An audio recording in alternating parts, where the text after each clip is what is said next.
Strategic church marketing, of course, you see up there, reaching beyond your walls. So essentially what we're going to be talking about is some of the things that will allow us to touch others. How do we reach beyond the walls of our church? And what does that look like? How do we plan it? How do we build it? How do we begin to think about it? So for our time together here, just wanted to kind of set some expectations, which would be that word there. Why church marketing? Why is church marketing important to each of our organizations and to our local churches? Church marketing plan tool. Church marketing plan tool is something that's been developed at UMCOM, and we share it with our local churches and help them work through it. And basically the facilitation of this content will be based on that, some of the things from the church marketing plan tool. Now, of course, you could also go and find this online, but we're going to talk about some of the basics to maybe get you started in how to build a marketing plan for your church. And then lastly, what's your next steps? Okay, so first thing we'll just talk about, and this will be with this or with anything, just intently listening as we together and thinking and being able to capture and share information as we begin to talk about this marketing plan. So intently as we go through this, and there will be a lot of questions through here for, things that you can think about now, things that you could take back to your groups, take back to your committees, and questions that's kind of going to help us think through what does marketing look like for our churches and for our organizations. So just be thinking about, obviously, what surprised you about some of the information? What is your organization already doing well? Because whether we think it or not, of course, there's always something going on, but there's always something that we're doing well.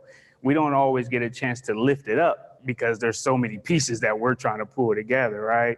But there's always something that's going well. So it's good to think about that. And what can your organization do differently? All right. We'd be surprised to find that there are places where we go and people who we talk to that do believe church marketing is not necessarily an appropriate word for the church.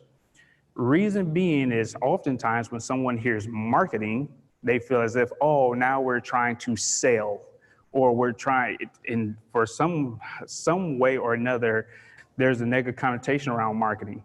But the reality is in delivering the word of Jesus Christ, we're always marketing, we're always sharing. So church marketing literally fits in with what we do. I mean, if you think about even as far back as the Gutenberg press, hundreds of years ago, that was the first machine to really mass produce the Bible. It was marketing. It was a way of sharing the word. So we're tasked with doing that now as well. And so again, marketing is a good thing. I'm glad nobody raised their hand. But if you did, that would be fine. It's something that we're working with. But church marketing is fair. Sir, he shared with us that there are, in discussions with individuals at his church, there are some that think that marketing or church marketing is an inappropriate term because they feel that it's not something that we should do. But again, I think that comes back from that negative connotation. And I appreciate you sharing that with us because that's a very real reality that we deal with in the church, is that, well, maybe people will just come to us. We don't have to ever market to the people.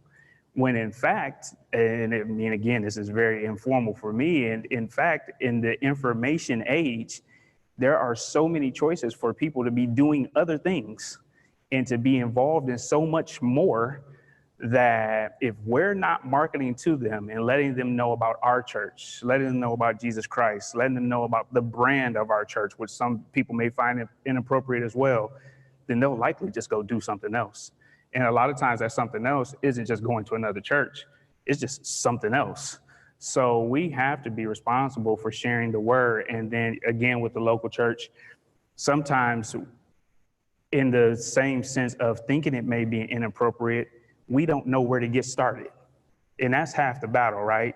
Having a foundation of saying, okay, maybe we agree with marketing, maybe we don't, but let's just say for the sake of argument, we do agree. Where do we get started? And that's hopefully something that we could talk about today. And again, I appreciate you bringing that up. All right, so just as I already stated, we're going to talk about creating a plan. The best thing about creating a marketing plan is it creates clarification. It creates a plan, again, having all these different unique bodies in here. It creates a plan about what is good for my church, because every church won't be the same. So we're going to talk about some questions that help identify the core of your church and kind of build out from there. This is just a page of the church marketing plan tool, which again, if you go to resourceumc.org and just search for church marketing plan tool, you'll be able to access this plan here. Good. umcom.org is essentially the website for United Methodist Communications. And the reason I bring that up here is that we're actually going through a revamp right now to where the information that's on umcom.org is slowly matriculating to resourceumc.org. So, and it's really a good thing, because with resourceumc.org or with umcom.org, it was really just United Methodist Communication information. But of course, we have a number of agencies. With resourceumc.org, we're moving our information there, and other agencies are coming there as well. And so now it becomes a repository for just good stuff. All right, so the marketing plan tool comes in two phases. First phase is going to be research and vision. Second phase is strategy and implementation. So of course, in chronological order, we'll start with phase one and kind of take a dive into some of the things that's in this first part of the church marketing plan tool. We're going to look at 4 different components of the church marketing plan tool, one being audience, second being values and vision, which is really when you're going to start to look at the identity of your specific church or your specific ministry, brand identity, and research. And we'll look at all 4 of these individually and then kind of look at them and figure out how does this work towards our plan. From an audience perspective, I'll tell you what we typically do, and for the resources that we build, we look at members, leaders, and seekers. Obviously, members are going to be our individuals who are already sitting in the pews each in Sundays or Wednesdays, or maybe not so much in a quote unquote leadership role, but they are part of our organization or part of our church. And the reason why they're important is because oftentimes even somebody could come to church every Sunday and they could be at Bible study, they could be part of our VBS. And as we know with anything else that we do, sometimes it just comes routine.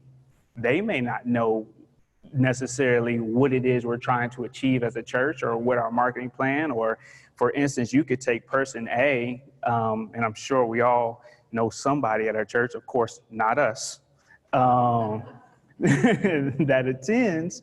And then if somebody was to ask them about our church or necessarily what we stand for, they may not be able to say that, right? And again, God bless their heart for coming. But if we don't have a plan as a church and an identity of who we are, then we can't expect person A to be able to share that information with anybody else. So we also have to create a marketing plan in order to help members understand exactly who we are. Same thing with leaders. Again, not us, but leaders, oftentimes we can lead, right? But not necessarily be in tune with what the plan is for the church. And then seekers finally are those individuals that may be looking for a church home. Seekers also fall in the category of people who aren't looking for a church home. It's just our community around us, and we want to be able to speak to them as well.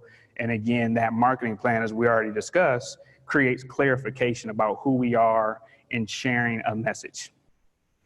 Audience checked. You're on your way. Do we need to have 3 separate plans for each of our audience categories, members, leaders, and seekers? In most cases, no.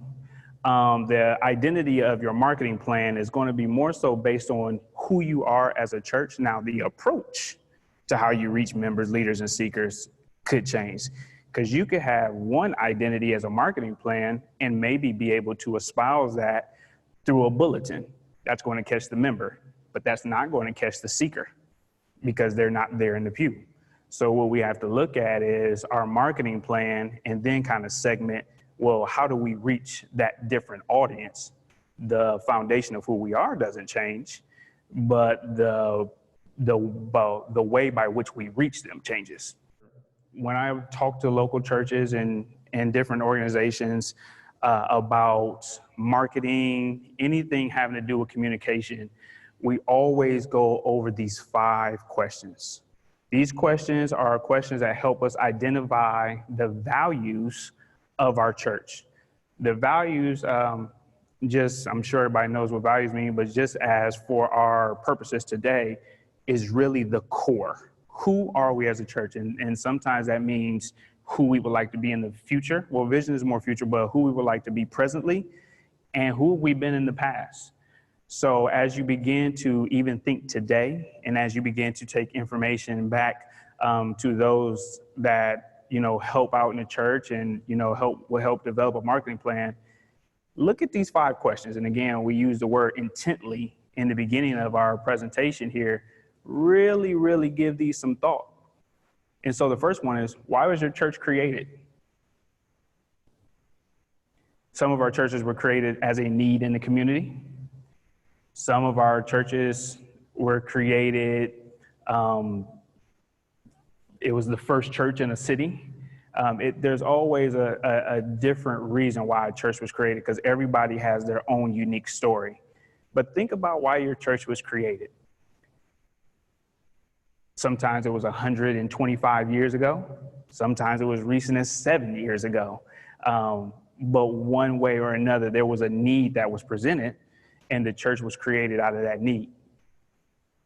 2, what is your church's mission? That's huge. As much good work as the church does, a lot of our churches don't have a mission. We haven't sat down and thought about it. Sometimes we have a mission, and our mission may be outdated. I live in, obviously, as I told you, Nashville, Tennessee, and Nashville, Tennessee is an ever-changing city. In the last 10 years, you wouldn't recognize it. So there are churches that may have been set up in one neighborhood to serve the poor or people who didn't have a place to go. The reality is Nashville is very much becoming a gentrified city to where that church sits, there may not be any poor. That's a reality. So we have to sit down and say, okay, well, who are we as a church, and does our mission still fit what it is that we're trying to achieve?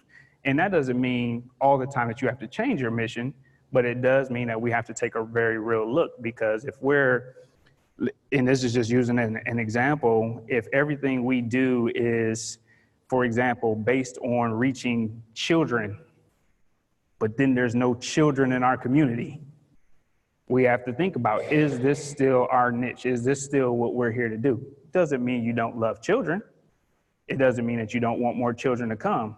It just means, is there another need, and how does that fit into our mission? So again, intently think about those things. The question was, doesn't vision go along with mission? So mission typically is going to be who we are right now. This is how I typically describe it. Vision is typically described as, if I close my eyes and open them, what would that look like? So we start at a mission, and then we build the vision. So the vision is, here's what I would like for our church to be. If I close my eyes and I open them, that's the thing I want to see. But they do go hand in hand. Number 3, what audience are you working to reach? Number 4, what is the most important goal of your church? And this is a tricky one for a lot of churches, because again, all the good that we do, we want to have 20 goals. The likelihood is we don't have the hands to fit 20 goals. Sometimes we have the hands to maybe fit 5 goals. Sometimes it's 10, sometimes it's 2, and sometimes realistically it's 1. But in identifying who we are as a church, and as we begin, again, all this is building up to our marketing plan. What's our most important goal? If we had to slice everything down and say, okay, what do we want to do? Who are we, and what is it that we want to achieve? that probably becomes your priority now. Like anything else in life, there's that one thing that we have to and we want to be able to do this. That's your most important goal for your church. As we begin to think about us, as we begin to think about the needs of our church, the needs of our community, what's our most important goal right now? And then, as I shared at the beginning, with all the things we have going on and all the fires that we're putting out, we sometimes don't get an opportunity to lift up the thing that we do well. There's something we do well. We don't get a chance to talk about it much, but there's always something we do well. And so that would be question number 5. What questions do we have about these 5 questions around core values? What our friend is saying is that, whatever we've been doing well is probably what the vision has been. I'll take it one step further, if you don't mind. Sometimes we have a vision and that becomes the thing we do well. Sometimes the thing we do well is purely by accident. Right? We just got good at it. Like there are churches sometimes that they just have an outstanding VBS. They were just doing VBS, but over time, they just got good at it. It could be the choir, it could be the welcoming ministry. And it's like, we weren't setting out to do anything outstanding. We were just doing it. We felt the spirit behind it, but it's so important that we lift those things up. One, it gives us confidence. Right? It gives us confidence that not all is going wrong. 2, it helps us say that, wow, we have all these other goals, which are fine, but there's this thing that we're kind of already going down the path. How can we lift up and build up that thing that we're already either part of our vision or, man, we just started doing it one day and it became the thing that we do. It happens. So the question for those here and at home, having a church that has a lot of different committees and basically building their own mission, because the church has a mission and a vision, correct? I would say this, it's not impossible. Could be quite cumbersome, for everybody to kind of get together and really have a defined vision when you have that many committees, which, if you have that many, it must be a need for it. I guess the one thing I would say is that if that's going to be the direction for all committees to have a certain mission, as long as it rolls up into the defined mission for the church, it's not impossible. And again, side note, I share a lot of stories about myself and the things my wife tells me, so you're going to hear some of those today.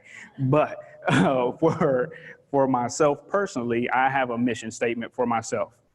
And so I look at it and I say, okay, there's a lot of different things I can do. But if the thing that I want to do, which may be a vision, maybe a 1-year, 3-year, 5-year, if it doesn't directly roll into my overarching mission, you just can't do it. It can't be a part of it, because now what I've done is I've created a lack of clarification. So if that is what committee is going to do, again, not impossible, cumbersome, but not impossible, as long as it rolls up into the overall church's mission and the church is happy with their mission and the vision. Again, close my eyes, open them. What do I want to see? It can be done. The question was, what's best practice for number 3? What audience are you working to reach? Sometimes it just depends. To get your question correctly, the second part of the question was, is it better to widen it or to more focus it? I think it depends on the church. Give you an example. The church in Nashville, Tennessee, that I am a part of, am a member of, it's a larger church, but for so long, it was just, we have a lot of college students that come in and out of the city that need a church home. Let's find them a church home. Let's help them. And then it's spread out. But it really just depends, because again, each church is going to have their own unique DNA. So there's no right or wrong answer to that.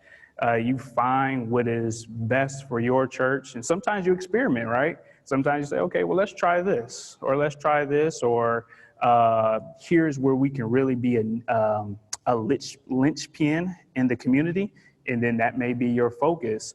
So there's really no right or wrong answer. It just It depends on what you see around you. And we're going to also look at some stuff in the presentation that kind of gives you an outlook on community around you. And that might, once you start looking at that and maybe take advantage of some of those resources, that might give you another perspective of who is it not only do we want to reach, but who is it a reality that we can reach, right? Because there's this wide net of who we want to reach, which is everybody. We're fishers of men, right? So that's everybody. But then from a community standpoint, there are, I won't say low-hanging fruit, but there are some in our community where we're like, okay, this is our niche. This is where we fit in. The right hand is doing what the right hand does, and the left hand, and then, we play that role. And so that's a very good question. I have seen it where there are churches that have gone to less committees or maybe even one committee. But I think the most important thing you said there was all on one page, keeping everybody on one page. And that's part of hopefully something we get out of a plan and a mission and a vision is that whether we have 15 committees, 7 committees, or one committee, we're all speaking with one voice. No matter what the ministry is that we do, whether it's choir, whether it's children, whether it's welcoming, the direction and the one voice that we are hoping to achieve is the same. And I say, if you can achieve that in one committee, and again, most important thing that came from you, if it gets everybody on the same page, then that's going to be huge, because what we're going to talk about down the road here is brand identity. And I usually bring this part up during brand identity, but I'll bring it up now. I love Chick-fil-A. No matter where I go, this is Phoenix. They do have Chick-fil-A, right? Okay.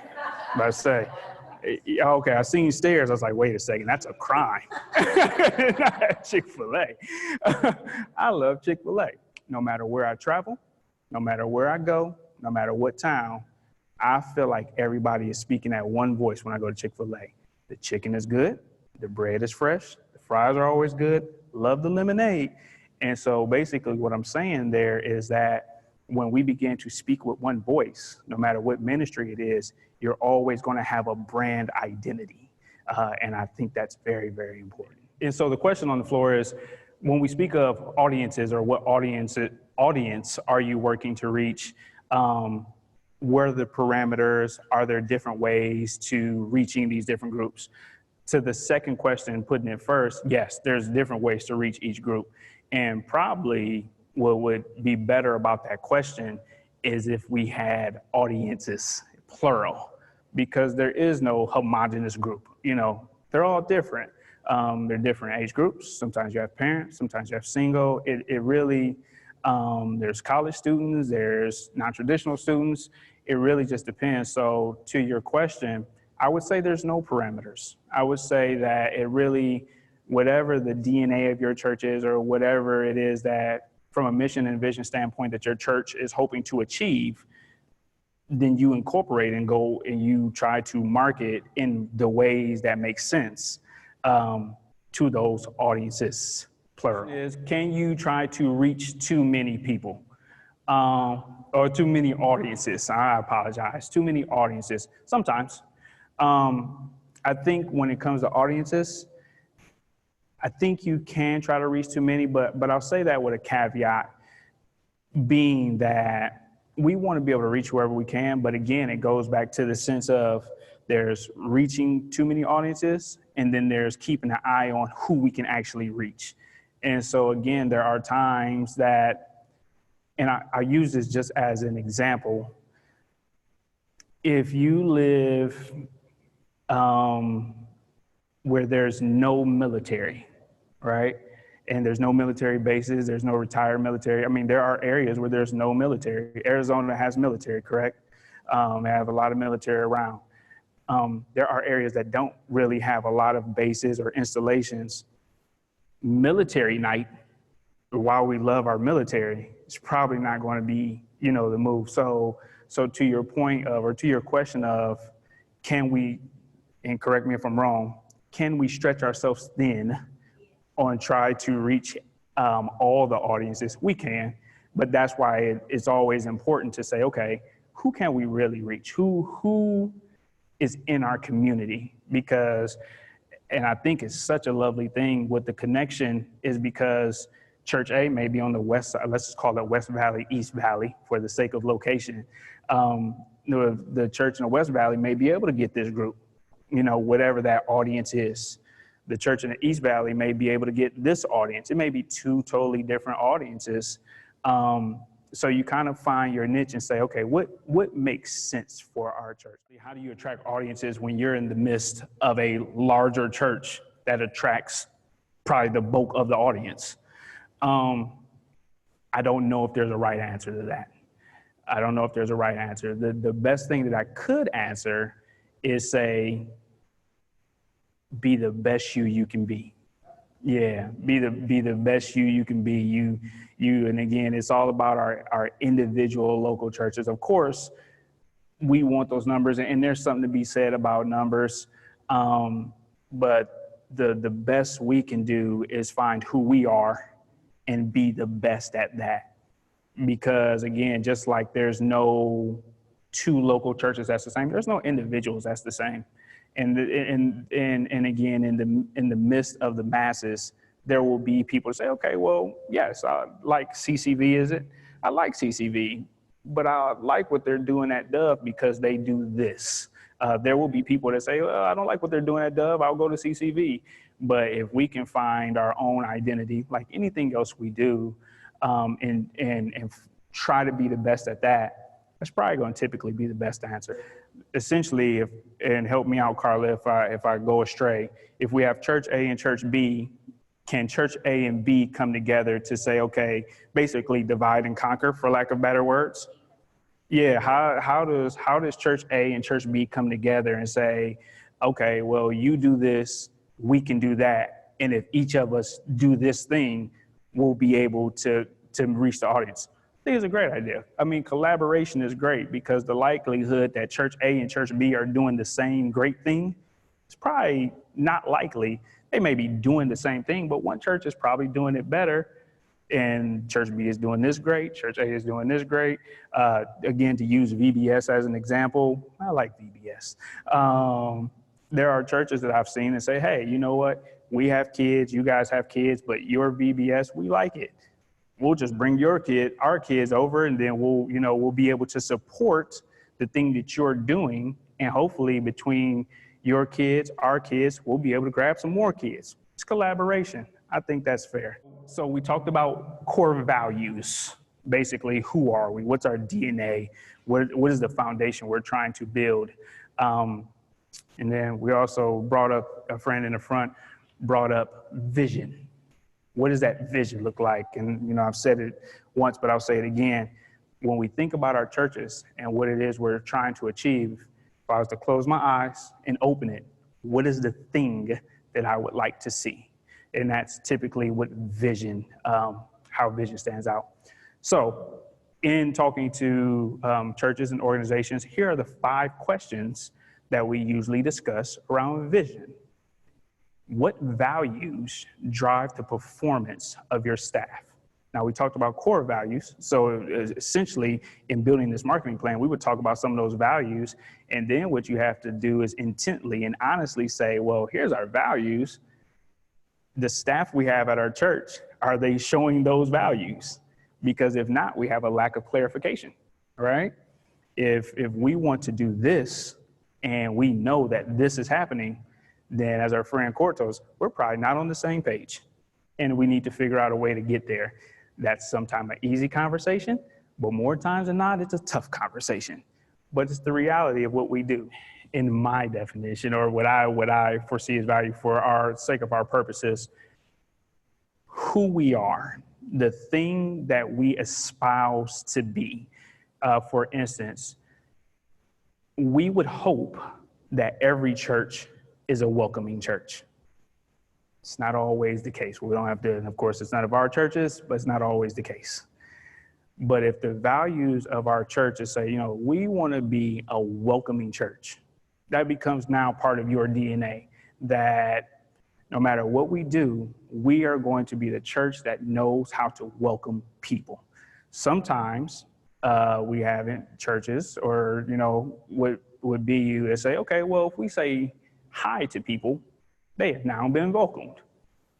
There are other churches that say, no, we want to be able to talk to people. We want to be there 20 minutes early. Anybody straggle along? It all depends on the church. But to answer your question of values, values are our DNA, the thing that makes us us. Does that make sense?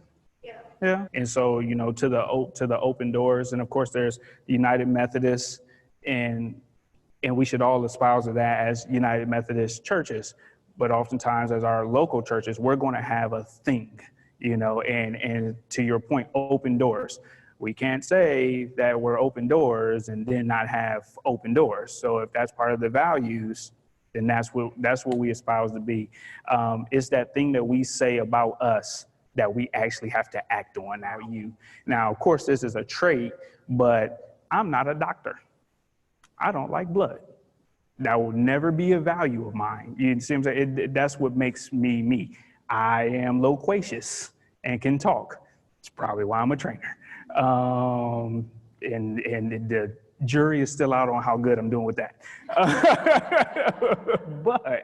But that's what makes me me. And the same thing goes for the church. Is what makes us us.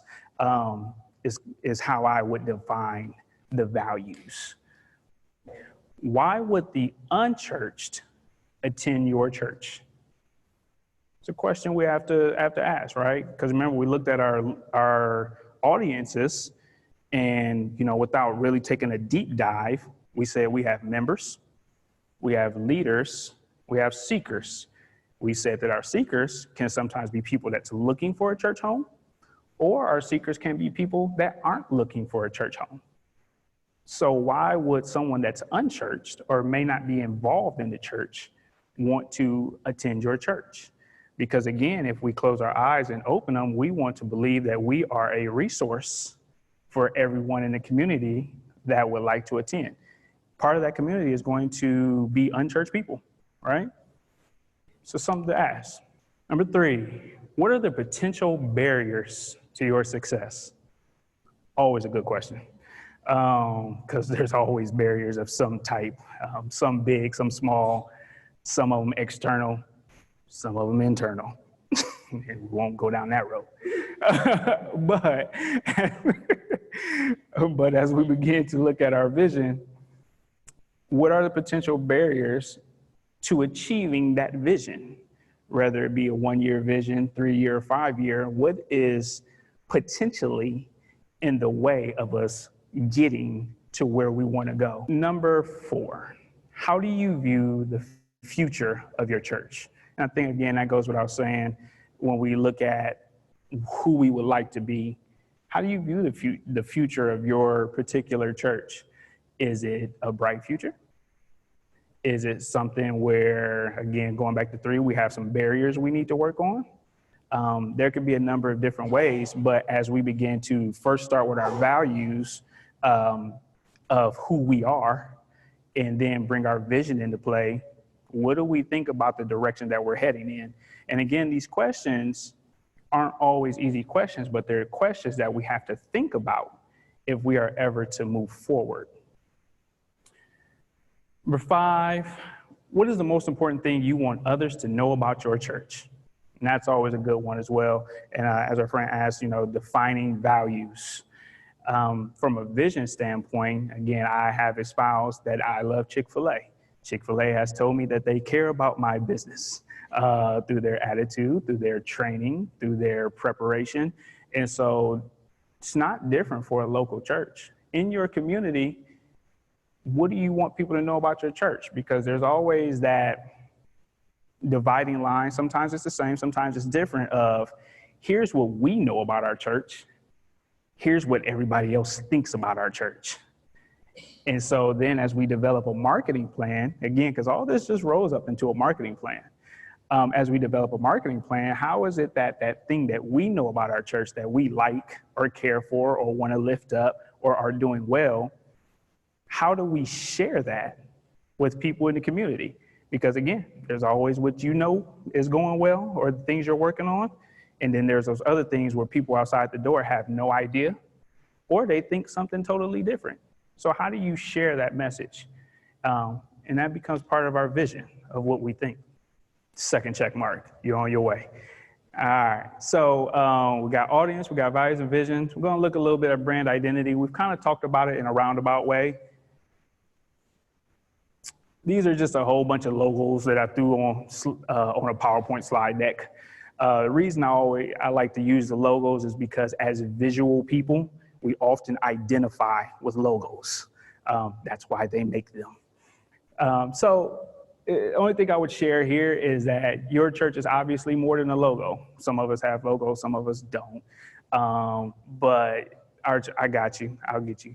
Our church is more than a logo, but the more important thing to take away from this slide deck or from this slide is that when you see that logo,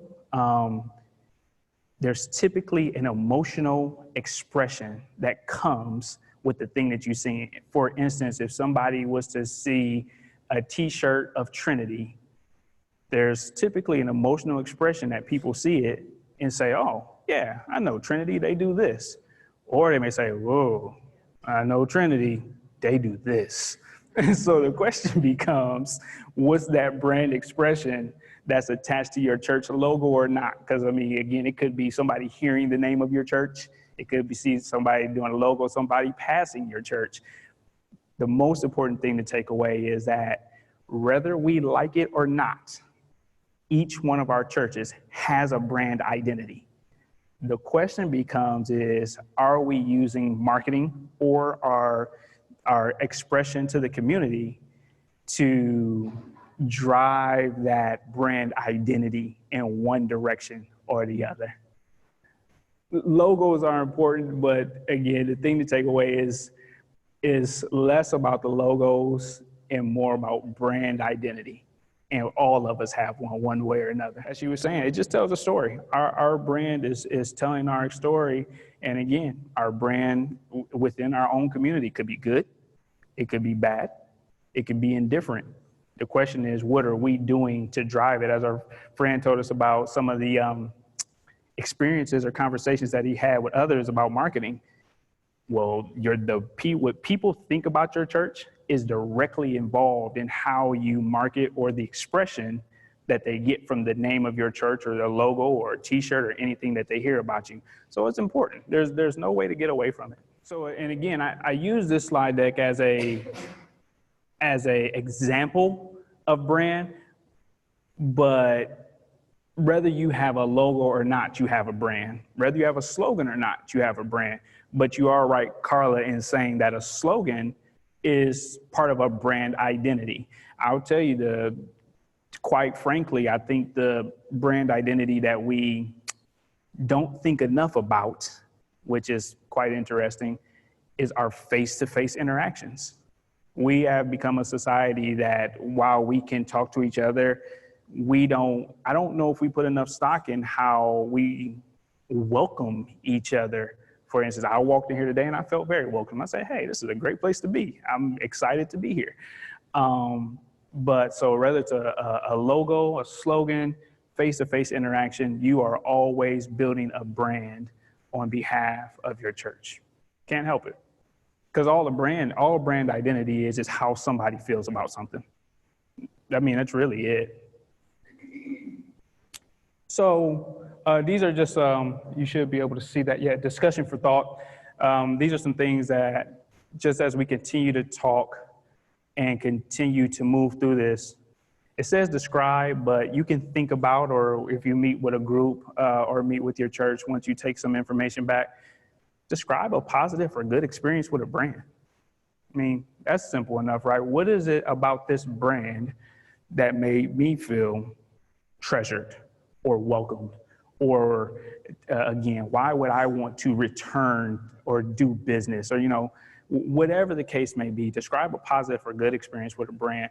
And more importantly, describe a negative or bad experience with a brand. The studies show, I won't name the studies because there's a whole bunch of them, but typically the studies show that individuals are 3 times more likely to share a bad experience than they are to ever share a good experience. Whether that bad experience is warranted or not, that's the thing that's 3 times more likely to be shared. So as you think about building a marketing plan and you work with people and even work within yourself, think about, okay, well, what is that thing that somebody might deem negative? Sometimes it's not, sometimes it's intentional, sometimes it's not meant to be intentional, but it doesn't mean that it wasn't taken negatively. Just something, as I said, discussion for thought. Brand identity. Get into the last part of phase 1, which is research. Research is simply a navigation tool. Anything research is just to get us more information. The first one we have here is listening to the members of your community. As we shared a little bit earlier, there's what you know about your church. There's what everybody else in your community thinks about your church. Sometimes that community are the people that's actually in your church, but you got to work through that. So, but listening to the members of your community, and one way that we do that, and I guess I'll bring it up now, is I have seen churches that do community surveys. They find places, for instance, if there is a community center in your community, you might partner with someone there and say, hey, we really would like to serve this community better. Can we pass out a survey and see what this community needs? Because sometimes it's not even about the church. Sometimes a church is there to meet or oftentimes the church is there to meet the needs of the people. And so because of that, we have to take ourselves to the people, which is part of marketing. And so surveys, you can do Survey Monkey. There's a number of different ways to do it, but really finding out, one, not only what the community may think about your church, but in many cases, and I espouse this as well, when I work with churches, I say, well, while you may want to know what a community thinks about you, sometimes you have to remove yourself from the situation to just say, hey, tell me what the community needs. I think that goes back to our question of our friend back there, is the audience too broad or can we make it narrow? As Carla asked us, can we wear ourselves thin on too much? Basically we need to find out what's going on around us and see how we can meet those needs. Understanding your audiences is really just all about relationships. I don't think there's much to be said there other than we are essentially a people of love. So trying to build relationships is really how we begin to understand our audiences, plural. For our internal, if we're trying to research internally, we might do a member survey, or if you have small groups within your church, you might do some interviews there, or you might pick different people in your church and do interviews, because again, it's never surprising to me that a church can be heading in a certain direction, but the individuals who attend every day aren't on board with that direction. Or even more importantly, they don't know what that direction is. Our direction of who we want to be in the community isn't always, just not always clear, It's not always clear. And that doesn't make us bad. It just means that sometimes we don't know where to start. But as Court told us, and I'm going to keep going back to it because it makes all the sense in the world, is having these type of interviews is our kind of a step on trying to get everybody on the same page of who we are. And if somebody, if you ever heard of an elevator speech, if somebody came to you and asked you about your church, while you may have 2 people from the same church and they're likely going to say different things, they probably should be heading in the same direction. They probably should be speaking with the same voice of who this church is. Externally, I've seen churches gather community leaders. There are typically in our communities people that stand out or that do community work, and you might get with them and say, okay, tell me, what does the community need? What is the community going through? Sometimes we get stuck in the silos of the church, and there's a lot going on around us, and we can't always get to everybody. But in many of our communities, we have the benefit of having leaders that's what they do. They work with the community. So even to the question that Carla brought up from our one of our friends watching through Zoom, look for collaboration. Look for collaboration and say, okay, who in the community are we comfortable collaborating with and getting a better understanding of how we can serve and how we can support that and how they can support us. And then also externally, a community profile. Raise your hand if you're familiar with Mission Insight. Mission Insight is essentially, to make it very simplified, it's a report that has basically research tied to it that tells you what's going on in your community. It tells you about median incomes. It tells you about household data. It tells you about trends and tracking over the last few years. And again, to our question, a couple of questions that we've had around audience and need, sometimes you might be able to deem something from that Mission Insight report. I'll get to you. And so just so you know, you have a contact in your conference that can help you get a Mission Insight report, and that is Reverend David McPherson, and that is his email. Because I'm not familiar with our Mission Insight process, is it just as easy as them emailing and giving their church name and saying, hey, we would like a Mission Insight report? There you go. Yeah, there you go. Free. Oh, I forgot to leave that out. That's free. So it's a resource that the conference already has, and it's available to you. And again, for our fans at home, we're talking, Mission Insight, and we're just talking about the vastness of the report. And so again, as Corey helped us, it has nothing to do necessarily with churches as much as here's my community, here's what's going on. And it gives you that data, and they build it by zip code.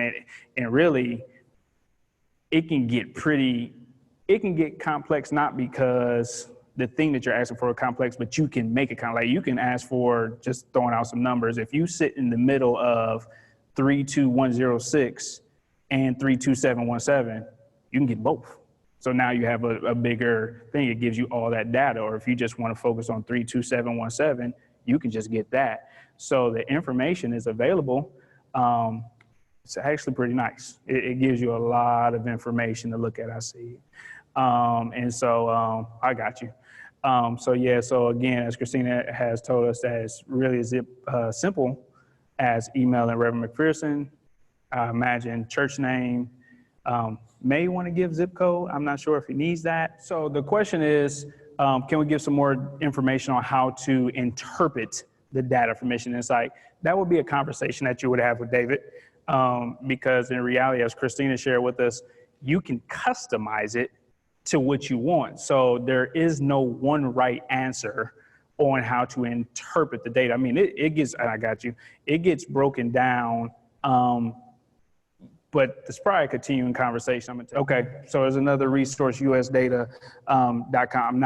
I remember not familiar with it, but if nothing else, take away from the fact that we have a resource that we can use. And again, we've talked about a couple times that there are things that we want to do, directions we want to go, or things we would like to build missions or visions around, but sometimes we don't necessarily know where to start. Well, this sounds like a great place. Sounds like a great place. So by all means, take advantage of that resource that's of no cost. As an example of interpreting data, 3 boxes there, and kind of just put some examples there of how you can take that data or data, tomato, however you want to look at it, and then build programming. So for instance, our red one, if we have a large number of families with children, but seemingly low income, we may have room for a daycare service. Because again, we're trying to find data and then look at how do we have a mission that serves those around us. The purple one shows a 5-year trend of increasing Hispanic population. Well, we may have a need for ESL. It's a thing. It's something to think about. It's something to consider. Take that data and then build mission and vision. So we have a discussion for thought. Again, amongst yourselves, in your head, whoever you meet with or share this information with, what steps can you take to better understand your congregation? I think that's the things we kind of dived into around values and vision. Who are we? Who do we want to be? Who are we versus who people think we are, both internally and externally? What steps can you take to better understand your community? Again, some of the things we've talked about and had very good discussion around. That's phase one. Let's jump in.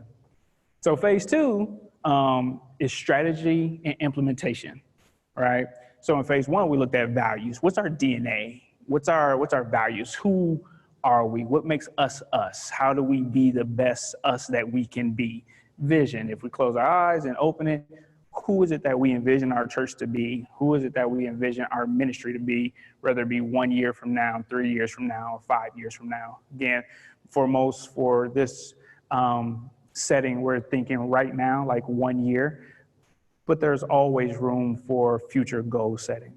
So now that we've identified who we are from a values, vision standpoint, we talked about mission insight, had very good feedback around who's in our community could very well dictate where our mission and our vision goes. So the question becomes, well, now that we have an idea of what our mission may be, our vision, what our values are, how do we implement those things? Because it's one thing to think of something, it's another thing to put the nose to the grindstone. So what we'll talk about here is just some things that we've seen, some things that we would like to share with you around strategy and implementation. And again, this is all part of the marketing plan. So we'll jump into strategy. So essentially strategy is taking, again, what I've already said, those things that we want to do and defining a plan. How do we get there? So to our question earlier around strengths and weaknesses, one of the first things that we really want to do when we start to think about strategy is, what are our strengths? Again, what's that thing we're doing well? Because we're doing something, whether it's intentional or whether it's by accident, we're doing something well. What are our challenges? And more importantly, what are our opportunities? Where are those things that we would like to live into? We may not be doing it right now, whether it's good or bad, but there are things that we want to live into. We're ever-growing church, we're ever-growing people. There's always things evolving, and that's where our opportunities come into play. Just like when it comes to our values and visions and our discussions for thought, there's always questions we have to consider as we begin to build out a marketing plan. And so the 3 questions that we typically look at, and again, we will talk about these, ask any questions you need to, but intently think about, when it comes to strengths, what does your congregation say about your church's strength? Whatever I wrote there is not grammatically correct. Do not hold it against me.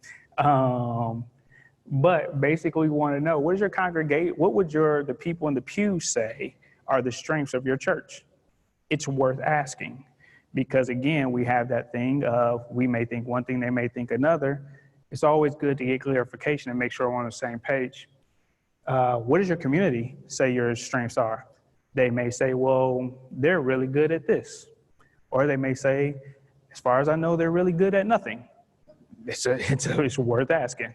It's a reality in many of our communities, especially for people who don't know us and don't know about the work that we do, which is fine. It's not a problem. What are the needs of the community? What are the needs of the community that the church might be able to meet? And that's where strengths come in. And not only is that a strength, it's probably an opportunity.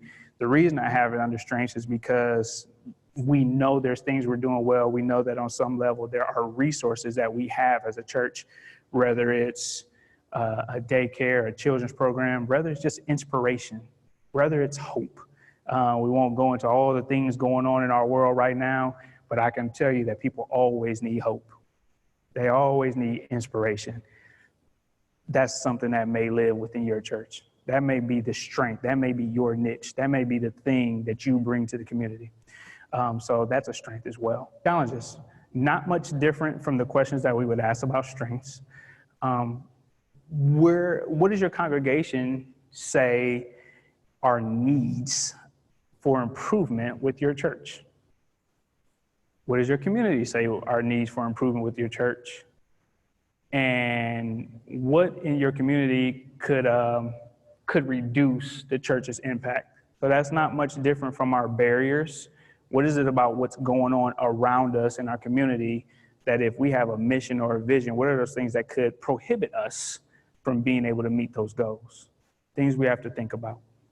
Describe congregational needs that your church is meeting that could benefit the community as well.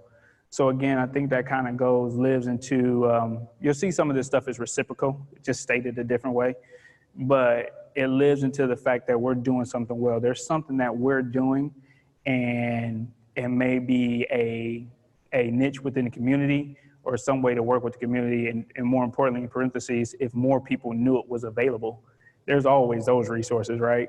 Where there's things going on. I mean, even if we take the mission insight, that's something that's available, but not everybody knows about it. So there's always something that's available that we could pass on. What new things could the church do to meet the community needs? And what are the needs in the community that you could be meeting? So essentially, where could we fit in? How could we be helping the community? But we just haven't reached that level yet. And again, that goes all back to if we have our mission here and our vision here, these are the things that we ask ourselves to help roll up into that. And again, we've done such a good job today in having discussion and questions and feedback that we've talked about a lot of these things and some ideals around, how we think about it or how we approach it. Now we can kind of start looking at least the parameters of SMART goals. Raise your hand if you've heard of SMART goals or the acronym before. Okay. All right, fair enough. Simply put, they're specific, measurable, achievable, realistic, timely goals. So basically goals that we intentionally put parameters on and say, this is a specific goal that we can measure it. And it has to be done in a timely manner. And it's realistic, because again, there's a number of goals we set. There's a number of goals that we can actually achieve. So it has to be a realistic goal. And so as you begin, and again, it's really just a progression from mission to values to vision to looking at our community, finding out who we can serve, finding out how we're already serving the community, and then start to set goals on what more we can do or how we can approach our strengths, challenges, or opportunities. I always include this slide right here, resources. And so I include this just for the simple fact of, as lofty as our thought processes can be, always consider budget, because there's wanting to do things, and then there's the cost that it will, take to do that thing. So when you start thinking about your goals and how you plan to market or meet needs in the community, for lack of better words, figure out if you can afford it, right? That's just a reality. It's nothing, wrong with it one way or another, but it's something we have to consider. Where do your people focus their time? So essentially, do we have enough staff to meet those goals? Are we overwhelmed? Are we spread thin? Of course, we want to be able to do everything and meet every person where they are. But we also have to take into consideration if we have the hands to do it. Do we have the time to do it? We want to believe that we always do, but that's not always the case. So consider that when it comes to resources. Consider facilities usage. Do we have the area to have a daycare? Do we have the area to have a Bible study or a men's ministry or a women's luncheon or whatever it may be? Now, if you don't, again, we talked about collaboration and different things, but as you continue through your process, you have to really take into account, okay, well, we want to have this thing. Well, where are we going to have it? Because it has to have a location, right? It's not always, and it doesn't always have to be your location, but it has to be part of the process. It has to be part of the discussion. And then just communication emphasis. What type of things do you emphasize through verbal, print, and e-communication? A strategy. So the next thing we'll talk about is storytelling. Again, because all this is a progression. As we begin to really get to the point to where we're strategizing and getting to a position to communicate and market to our community, as we talked about before, be unified. Make sure that whatever we come up with, everybody's on the same page. Doesn't have to always be the same words, but we can't give the people we serve a differing perspective of who we are. Be authentic. I think that's a huge one. As you asked about the definition of values, we want to be the people to those we serve. We want to espouse those same qualities. So be authentic. So if your choir does not sing, and I know it's none of our churches, but if your choir does not sing well, don't tell people we have an all-world choir, because some people will actually attend church for the choir. I mean, that's a thing. That's a need for some people. So be authentic in how you interact with individuals. While, we have social media and we have all these other mediums, websites are still the #1 place that people go when they want to know about you. Social media changes. You have posts and timelines, and they scroll down and they disappear and they do all these things. If somebody drives past your church, the likelihood that they're going to go look for you right now on Facebook is low. They're going to go look for your website. So if you do have an active website, which I seem, it looks like we're pretty good here in this room, continue that good work.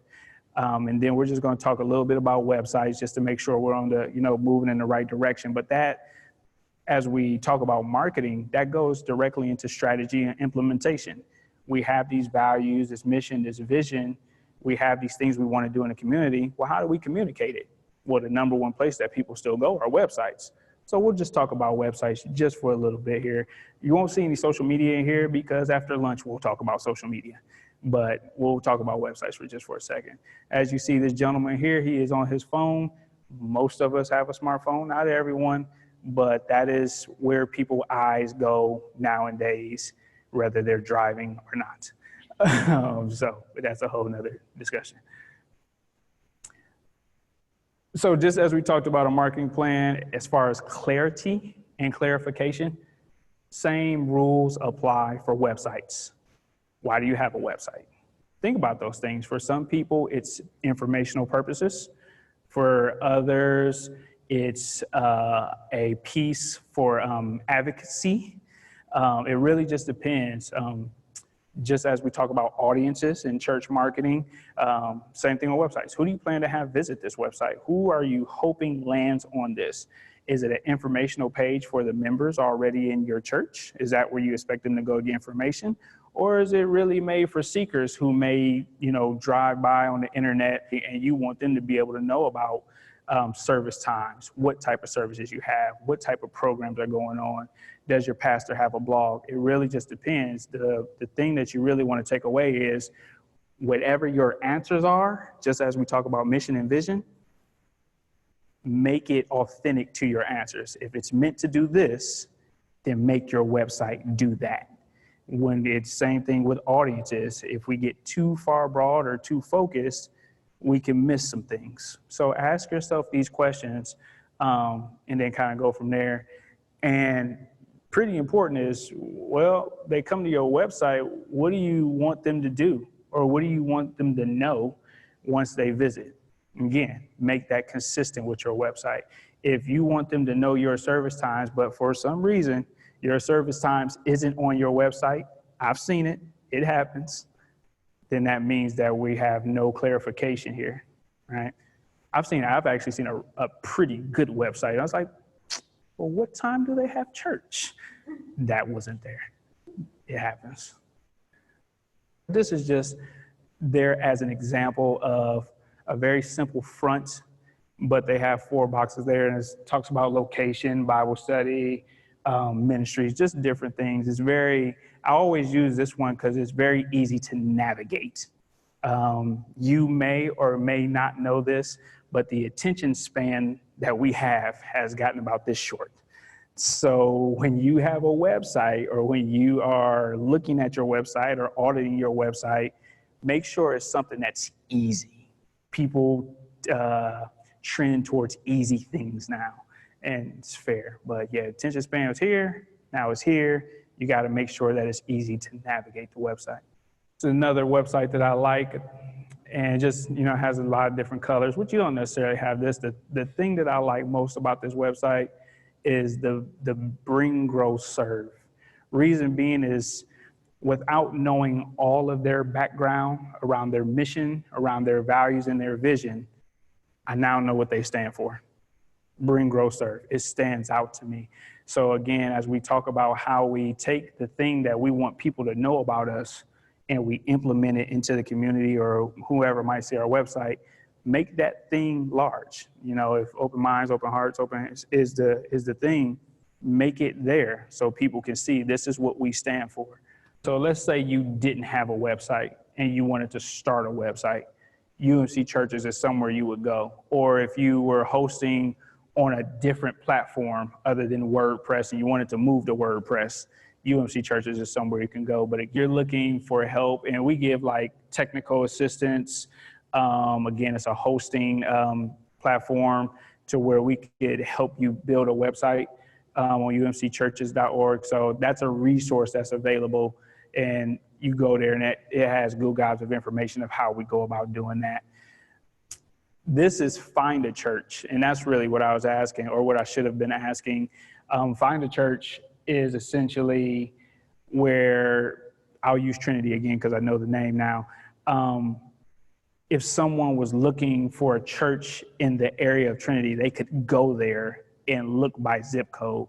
And so the thing I would say to each of you, whether you're in charge of the decision or know the person who's in charge, I would go to Find a Church and see if your church is listed there and if the information is current.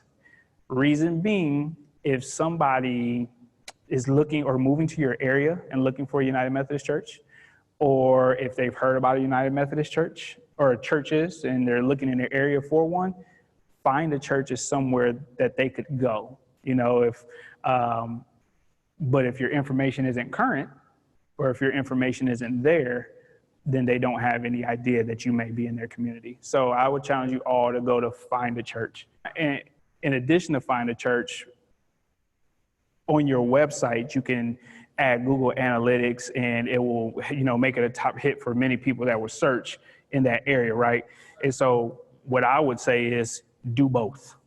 Yeah, if you have a website, add Google Analytics to it. It makes it a hit for, as you said, many of maybe younger generation or just anybody that's going to use the internet, or it could just be Find a Church, but you don't have to do one or the other. You could really do both. Yeah, so use the vernacular SEO. So as you said, search engine optimization, which is basically Google Analytics and some other things. And he was just making the point that there's a stark difference in between before you had it and after you had it, the amount of hits you were getting. I think that makes perfect sense, and appreciate your feedback. Measurement is simply, how do we know if we're being successful? For each church, that's going to be a little different based on what our goals are. Are we looking to increase attendance? Are we looking to get more hits on our website? Are we looking to serve more people in the community? It really just depends on our individual churches and what it is we're going after. There's a number of ways to look at it. I think that's probably, again, akin to our values and vision and mission. What is it that we want to do? Based on what it is that we want to do, that's how we'll determine how we're being successful. There's no one right answer there. And that's measurement. And so that's basically phase one and phase two of the church marketing plan. Now, what we've done essentially is the progression of how we get to that marketing plan. So what I would challenge you to do is at some point in time, think about those things we've talked about, because I think we've had some very good discussion here. But also go to the church marketing plan tool, because in the span of 2 hours, there's no way that we're going to be able to learn everything and do everything and capture everything we need to. I think we've captured some very valuable stuff, but the reality is there's still work to be done. So go again to resourceumc.org. You can find a church marketing plan tool. And so I have Start Today. I'm going to give you a few more resources. One thing I would like you to think about is, or at least take into account, is that no matter how we approach the marketing plan, no matter how we approach values, vision, no matter how we approach strategy, implementation, we can't do it alone. We have to have feedback of others that are in our church. We have to have feedback of our community. We have to have feedback of the people we serve. So the thing that I would share with you is start thinking about, who is my team? How do we create a team? A great example of a team is probably going to start with a pastor. You know, pastors often going to have a vision of what they would like to see in the church. We have a marketing plan coordinator there as a matter of lingo, but somebody who may have a marketing background, or at least a mind for marketing and a passion for wanting to connect with others. Quite possibly an administrative assistant, someone who can help us stay on track, because they're really good at that, help us keep records, trustee, member, committee. Basically, we're trying to bring, and it doesn't have to be a big group or a big team, but we're trying to bring or create a conglomerate of people who can bring ideas and help us move this. Because again, even if you create a marketing plan, come with a vision, values, vision, who we want to serve, how we're going to serve them, you still have to move that into the congregation. And you can't do it alone, because there's change and then there's people that's willing to change. And so you have to have people there with you to stand with you, because again, there's easy conversations, but more likely they're going to be tough conversations, because as we all know, our phrase in a lot of our churches is, well, that's the way we've always done it. That's the key go-to. And that could be one of our barriers in getting from where we are to the vision of where we want to go. It's reality. It's reality. Also there at the bottom, I would include the Director of Communications. While the Director of Communications for the conference may not be in your local church every day, we want to get to a position to where we start using those resources that are available to us. And that is one. It would be great to add that email address as a user on your website, not because I'm going to go in there and change a bunch of stuff, but just what we've found over the years is, as pastors move on, church members move, volunteers change their interests, some churches have lost access to their own website. This is kind of a safeguard to help you.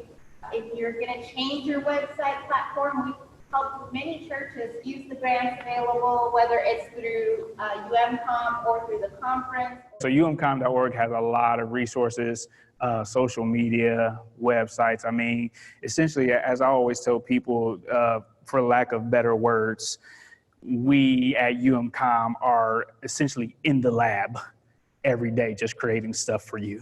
I mean, that's literally what we do. We think about, what is the communication trend right now?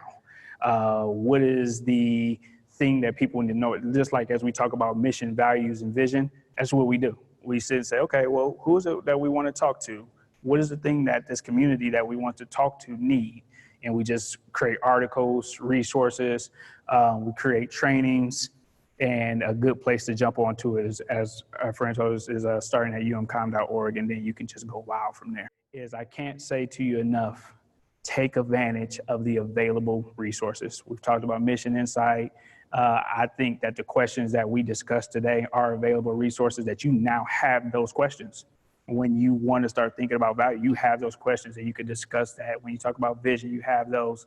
And so what I'm going to do here is just go through a slew of, if I can say slew, of available resources for you.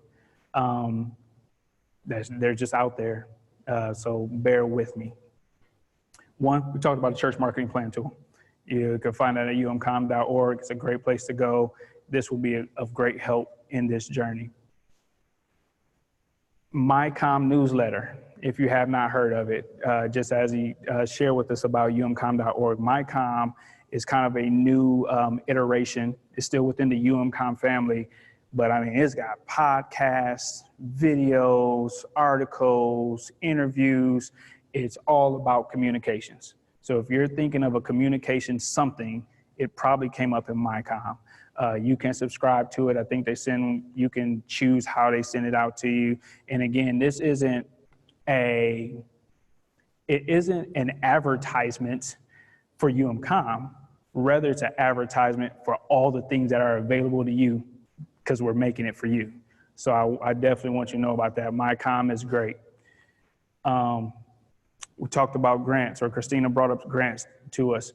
This is a grant that our local church team does. They typically do it around the holidays. And so you apply for a grant and they give you $400 for free, and it allows you to buy resources. So if you're trying to reach out to the community during Christmas, we work with a company and you have a $400 credit just to buy mailers, envelopes, door hangers. They do it for Advent as well. So if you're sitting and you're like, man, we really want to do some community outreach for Advent, please look us up, because we're giving grants for those things. And what month is this? This is August. So Christmas is coming around the corner. Yeah, so that's likely. This is the advertisement for Christmas of 2018, but we do it for Advent and Lent as well.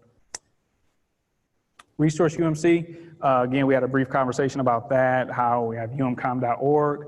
Some of those things are starting to matriculate and be upgraded to Resource UMC. Most of the things you'll find the same on both pages right now.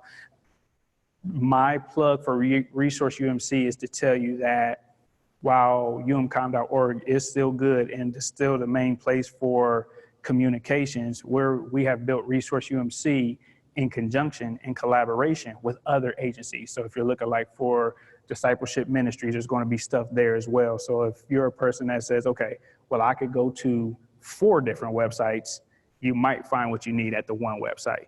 Eventually, there won't be a umcom.org. That's not a secret.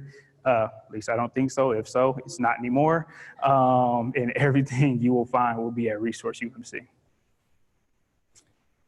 Good thing about Resource UMC is not only is it in English, but it's also in Korean, and it's also in Spanish.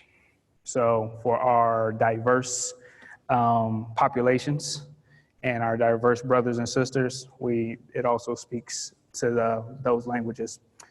As Christina brought up again, local church services. If you're looking for a grant to build like a website, they have a lot of different grants, new church start grants. Local church services is a place you could look if you're looking for, excuse me, help with website development. That's another place you can go. Again, just another resource. And of course, we're going to send this presentation out, right? So you'll get all this information in hand. But again, if nothing else, if I'm selling nothing else, it is that there are resources out there. And again, a lot of times we just don't know about them. And that's okay. That's why we're talking about them now. Online training, giving a super plug to that because I'm the training guy.